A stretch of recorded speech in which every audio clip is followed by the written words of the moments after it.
دوستو آج سے تقریباً 120 سال پہلے عراق میں قحط آیا ہوا تھا۔ عراق میں اس وقت سلطنت عثمانیہ کی حکومت ہوتی تھی۔ اس دور میں اس جگہ جو کرنسی چلتی تھی اسے لیرا کہتے تھے۔ لیرا کی ویلیو کافی گر گئی تھی اور تبھی عراق میں شدید مہنگائی ہو گئی تھی۔ عراق میں لوگوں کے حالات بہت خراب تھے۔ لوگوں کے پاس کھانے کو کچھ نہیں ہوتا تھا۔ کئی لوگ تو ایسے تھے جو گلی میں پھرنے والے جانوروں کو کھانے پر مجبور ہو گئے تھے، جیسا کہ کتے اور بلیاں۔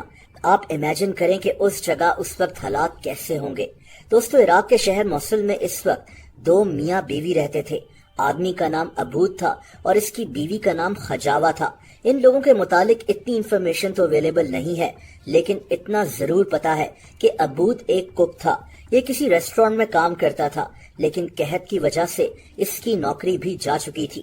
اس کی بیوی خجاوہ ایک ٹور گائیڈ تھی۔ کوئی ٹورسٹ اگر ان کے شہر میں آتا تو خجاوہ اس کو شہر کی سیر کرواتی، لیکن حالات خراب ہونے کی وجہ سے اس کے پاس بھی کوئی کام نہیں تھا۔ ان دونوں کا ایک بیٹا بھی تھا۔ بہرحال دوستو، جیسا کہ میں نے آپ کو بتایا کہ حالات اتنے خراب تھے کہ کئی لوگ کتے اور بلیاں تک کھا رہے تھے۔ عبود اور خجاوہ بھی انہی لوگوں میں سے تھے، لیکن آہستہ آہستہ یہ میاں بیوی کچھ اور ہی پلان کرنے لگے۔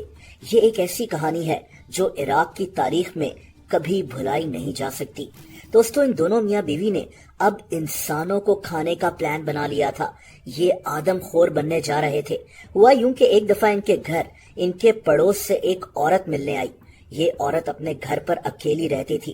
یہ عورت سوچ بھی نہیں سکتی تھی کہ اس کے ساتھ کیا ہونے والا ہے۔ یہ خجاوہ کی بہت اچھی دوست تھی۔ یہ اکثر ایک دوسرے کے گھر آتے جاتے تھے۔ بہرحال دوستو یہ عورت ایک کرسی پر بیٹھی ہوئی تھی جب اچانک پیچھے سے عبود آیا اور اس نے ایک رسی سے اس کی گردن دبا کر اس کو مار ڈالا۔ ان میاں بیوی نے پہلے ہی پلان بنا لیا تھا کہ یہ اس عورت کو مار دیں گے اور مار کر اس کو کھا جائیں گے۔ ان کو اپنے بیٹے کا بھی احساس نہیں تھا کہ وہ ان کو یہ سب کرتے ہوئے دیکھ رہا تھا۔ ان دونوں میاں بیوی نے اس عورت کو کھانا شروع کیا، لیکن اگلے ہی دن ان کی طبیعت شدید خراب ہو گئی۔ اس کی وجہ سے ان کو لگا کہ اب ان کو بچوں کو ٹارگٹ کرنا چاہیے۔ دوستو پتہ نہیں یہ دونوں ذہنی بیمار تھے یا پھر یہ انسانیت ہی بھلا بیٹھے تھے، کیونکہ جب کوئی انسان ایسا سب کر رہا ہو تو آپ اس کو ایک نارمل انسان تو کہہ ہی نہیں سکتے۔ ان دونوں میاں بیوی کا بھی یہی حال تھا۔ بہرحال ان دونوں کا پلان تھا کہ یہ اپنے بیٹے کو باہر بھیجیں گے اور ان کا بیٹا جو دوسرے بچوں کے ساتھ کھیلتا تھا وہ ان بچوں کو اپنے گھر لے کر آ جائے گا۔ اور پھر یہی ہوا۔ ان کا بیٹا باہر گلی میں جاتا، جو بچے اس کے ساتھ کھیلتے تھے ان میں سے کسی بچے کو یہ گھر لے کر آ جاتا، جہاں اس کے ماں باپ ان کا انتظار کر رہے ہوتے تھے۔ یہ لوگ اس بچے کے سر پر کسی پتھر سے وار کرتے اور پھر اس بچے کو کنزیوم کر جاتے۔ یہ اتنی ہولناک بات ہے کہ مجھ سے یہاں بولا بھی نہیں جا رہا، میں اسی لیے اس کی ڈیٹیلز میں نہیں جاؤں گا۔ خیر یہ میاں بیوی ان بچوں کو مار کر کھا جاتے اور ان کی باقیات کو اپنے گھر کے پیچھے بنے ایک کنویں میں پھینک دیا کرتے تھے۔ دوستو اگلے کئی مہینوں تک یہ میاں بیوی یہی بھیانک کام کرتے رہے۔ یہ کئی درجنوں بچوں کو مار کر کھا چکے تھے۔ اس وقت ان کے شہر کے حالات اتنے خراب تھے کہ ان بچوں کے غائب ہونے پر کوئی اتنی توجہ نہیں دے رہا تھا۔ ان کی فیملیز پولیس کے پاس جاتی، لیکن پولیس بھی کچھ کر نہیں پا رہی تھی۔ 100 سال پہلے پولیس کے پاس وسائل بھی بہت کم ہوتے تھے۔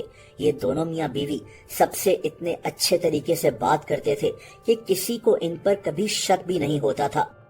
دوستو یہ دونوں میاں بیوی اتنے بے رحم ہو گئے تھے کہ انہوں نے ایک ہی فیملی کے 3 بچوں کو بھی مار ڈالا تھا، یعنی اس فیملی کی ساری نسل ہی ختم کر دی تھی۔ دوستو اس کے بعد ان دونوں میاں بیوی نے ایک چھوٹا سا ریسٹورانٹ کھول لیا تھا جہاں یہ انسانی گوشت بیچا کرتے تھے کہ یہ مٹن کا گوشت ہے۔ یعنی نہ صرف یہ خود آدم خور بن گئے تھے بلکہ دوسرے لوگوں کو بھی دھوکے سے انسانی گوشت بیچ رہے تھے، لیکن اسی وجہ سے یہ دونوں میاں بیوی فائنلی پکڑے گئے۔ یہ سال تھا 1917 کا، جب ایک آدمی ان کے ریسٹورانٹ میں گوشت خریدنے آیا۔ یہ آدمی خود بھی ایک کسائی تھا۔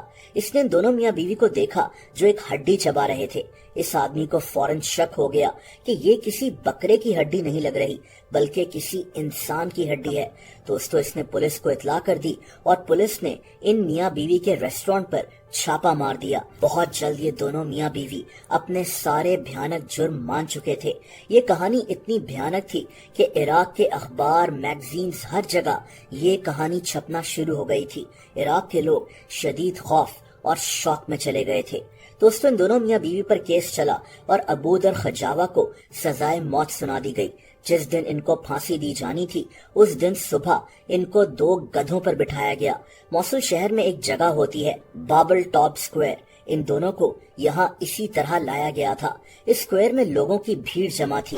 یہ لوگ ان کو کرس کر رہے تھے، ان کی طرف پتھر پھینک رہے تھے۔ کہتے ہیں کہ ابود کو اپنے کیے پر کوئی پچھتاوا نہیں تھا اور یہ لوگوں کو الٹا کرس کر رہا تھا، لیکن اس کی بیوی خجاوہ رو رہی تھی اور لوگوں سے معافی مانگ رہی تھی۔